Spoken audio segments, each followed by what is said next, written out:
Welcome to the Cheating Secrets channel.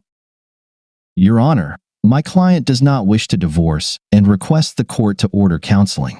She believes the marriage is strong enough to survive this misfortune with some help.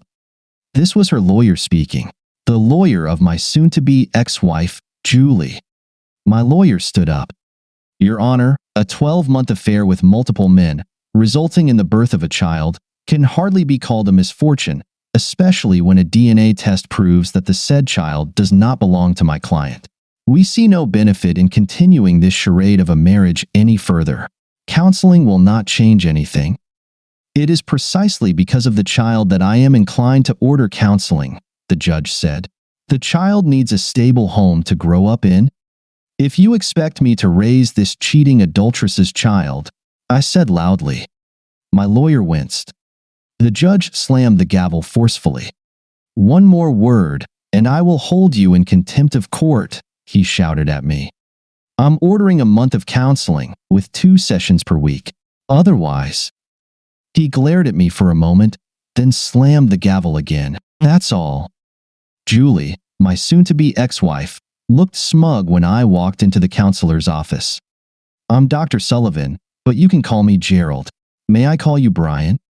He smiled at me. No, you may not. You can address me as Mr. Stedman. Brian, that's not necessary. Julie began. And you, cheater, can refrain from addressing me at all. I snapped at her. I think we need to calm down. Please, Mr. Stedman, have a seat. He pointed to one of the chairs in front of his desk. I dragged the chair a good 6 feet away from the one Julie was sitting in and plopped down into it. Gerald sighed. All right then, he began. I didn't hear anything else because I pulled out my earbuds, put them in, and started listening to music on my phone. Gerald just stared at me, then started talking to Julie. I couldn't hear what he was saying. I just kept fiddling with my phone, listening to music. About 15 minutes later, I saw Julie stand up. She gave me a fierce look and walked out of the office. I took out my earbuds. Well, doctor, good session. See you on Thursday? I'm canceling our sessions and sending my report to the judge. Even better. The judge was not pleased. Give me one good reason why I shouldn't hold your client in contempt of court? He growled at my lawyer. Your Honor, you ordered my client to attend the sessions. He attended the first session as ordered. It was the counselor who canceled the remaining sessions. The counselor's report clearly states that he made no attempt to participate in the session. He put on headphones and ignored everyone the entire time.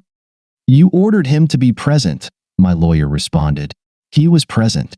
Given that the counselor deemed continuing the sessions pointless, I would like to request that you grant permission for the divorce as per the petition. Not in this lifetime. I'm ordering 4 more weeks of counseling. Mr. Stedman will be present, and he will participate. The office was arranged exactly the same as the first time. 2 chairs, about a foot apart, were set up in front of the table. The counselor sat at the empty table, except for a yellow notepad and a photo of an attractive woman, who I guessed was around 35, and a child who looked about 6 years old. Mr. Stedman, he said, please have a seat. I started to move the chair again. Julie reached out to stop me, and I stepped back. I'm informing both of you that any physical contact will be interpreted as an assault on my person and will be met with an appropriate response, I said. Julie gasped and backed away. I returned to moving the chair and then sat down in it. I took out my phone again. Mr. Stedman, the judge ordered you to participate in the session. I know. I'm using my phone to record the session to prove my participation. My lawyer says it's well known that some counselors have their own agendas. Since my soon-to-be ex-wife has already been seeing you for some time, I feel that you may have already developed a relationship with her that could work against me. And what if I object to recording the sessions? The counselor asked. Then I'll go back to court and request a different counselor. That's an option too. The only reason I haven't done that yet is because it would cause even more delays. Julie, how do you feel about the sessions being recorded? He asked, looking at her. It doesn't matter, she said, waving her hand. Can we just start?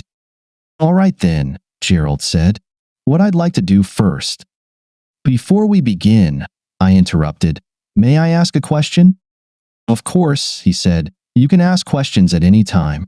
I may ask you to hold off on questions during certain moments of the process, but right now, go ahead, he added with an encouraging smile.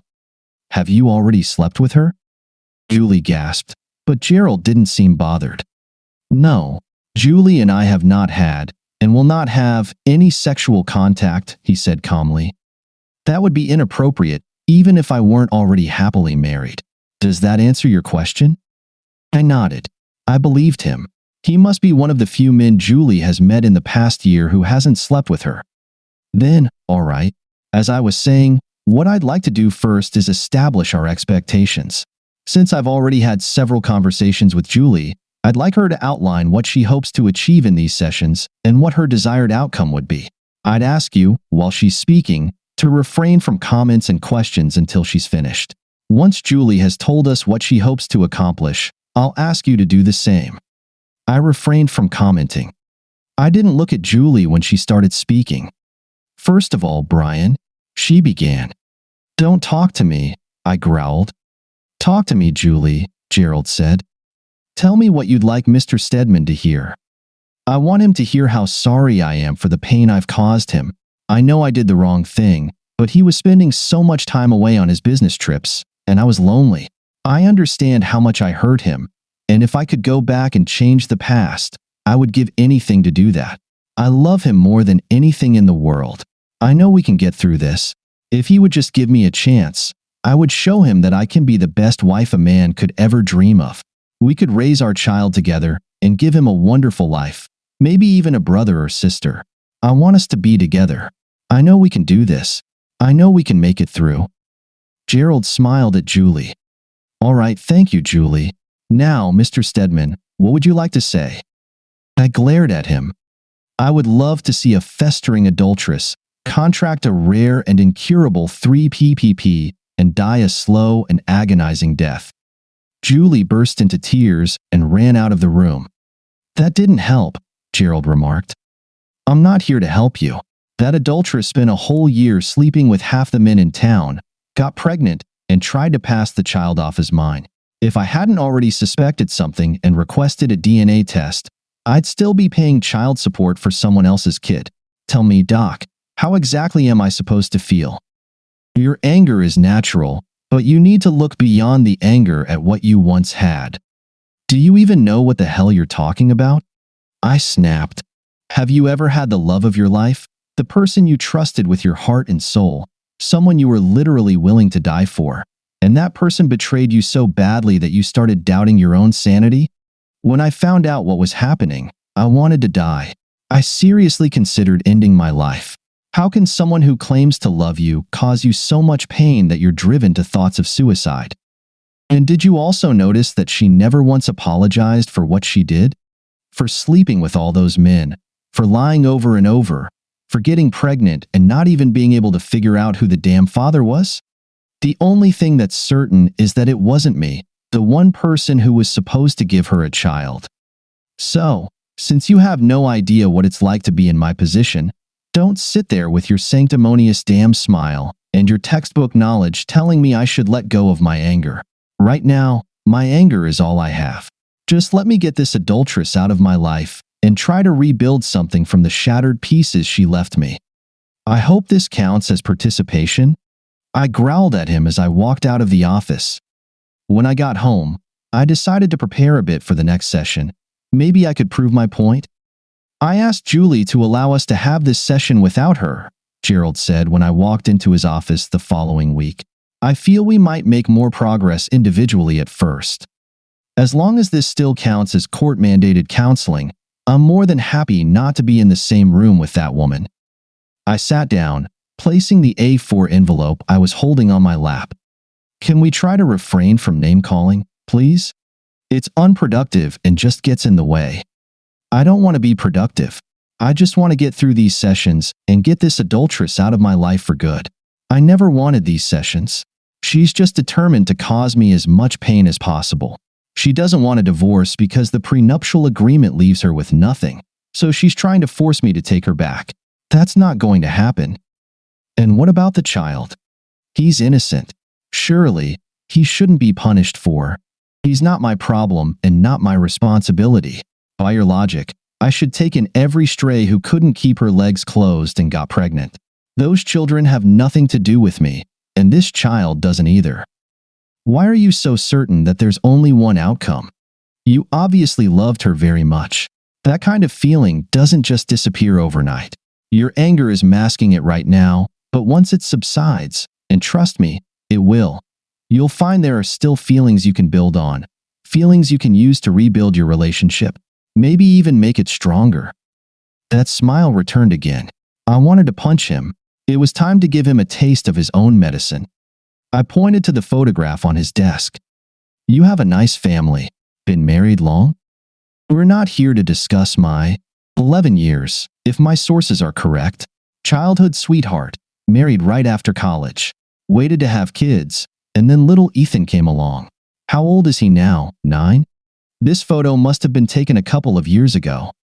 How do you? He started to say. But did you know that dear Cheryl has her own secrets? Do you happen to know that when she says she's at Pilates class on Wednesday afternoons while you're at work, she's actually at the Motel 8 on Patterson, sleeping with her personal trainer? That's absolutely ridiculous, he stammered, but I could see he wasn't sure. He had gone very pale. Really? I said, pulling a few photographs out of the envelope. I placed them on his desk one by one. They showed a pretty, slender woman entering a hotel room with a young, muscular man. He had his arm around her waist, and they were looking at each other lovingly. I pulled out a DVD and placed it on his desk as well. There's also a video recording from inside the room if you need real proof of what they're doing. It's pretty explicit, so if I were you, I wouldn't watch it. I made that mistake when I got the private investigator's report. Those images will haunt me for the rest of my life. He looked like he was about to be sick. Oh, and one more thing. Ethan. No, he said quietly. Please, God, no. I pulled a DNA report out of the envelope. It seems the fitness instructor isn't the first. I think he's too young to be Ethan's father, but whoever the father is, it's not you, I said quietly. He stood up and ran to what I assumed was the bathroom adjoining his office. I heard him retching loudly into the toilet. Now do you understand? I asked him when he sank back into his chair, tears streaming down his face. He looked at me with lifeless eyes. Now you see the pain she caused me and why I have to get her out of my life. He nodded weakly. Good. There's one more thing you need to know. He looked at me with fear. There's more? He asked plaintively. It's all fake. None of what I just showed you is real. As far as I know, your wife is as loving and faithful as you believe her to be, and Ethan is your son. But the photograph? Photoshop. It's amazing what you can do with a few social media posts and a bit of time and effort, I replied grimly. If you had asked anyone even remotely competent to examine the photos, they would have told you they were all fake. I pulled a few more photos out of the envelope.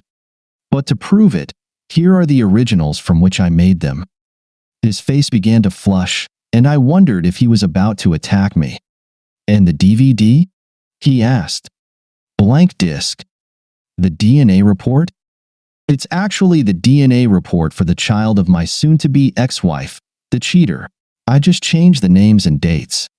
He sat there for a few minutes, stunned, as fresh tears ran down his face. Why would you do this? What could you possibly hope to achieve by destroying my marriage and my life? That was never my intention. That's why I told you almost immediately that it was all fake. I never wanted to cause you or your family any irreparable harm. I just wanted you to truly understand, for once, the pain I went through, the feelings of loss, anger, and betrayal. You only experienced it for a few minutes. I'm still living it. Your brief suffering is my life now and in the future. Forcing me to sit here with that adulteress, listening to her spew her nonsense about how she loves me and wants me back, just means I have to keep reliving the pain over and over. There are laws against cruel and unusual punishment. Why aren't they applied in this case? I just want to move on, try to pick up the little I have left, and continue with my life. Why can't you and the courts let me do that? I gathered all the papers from the desk and put them back in the envelope. I'm truly sorry I had to do this, but I needed you to understand. I walked out of his office. Your Honor, I have the report from the court-ordered counseling sessions that my client was instructed to attend. My lawyer addressed the judge once more. I have a copy, the judge growled. It appears that the counselor feels, even after only 3 out of 8 sessions, that this marriage cannot be saved and that, for the well-being of all parties involved, including the child, the best course of action would be to grant the dissolution. Yes, Your Honor. I request that you order the dissolution of the marriage as per the petition. The judge looked at me for a long time. I stared straight ahead, unwilling to meet his gaze. Granted, he finally said, striking his gavel.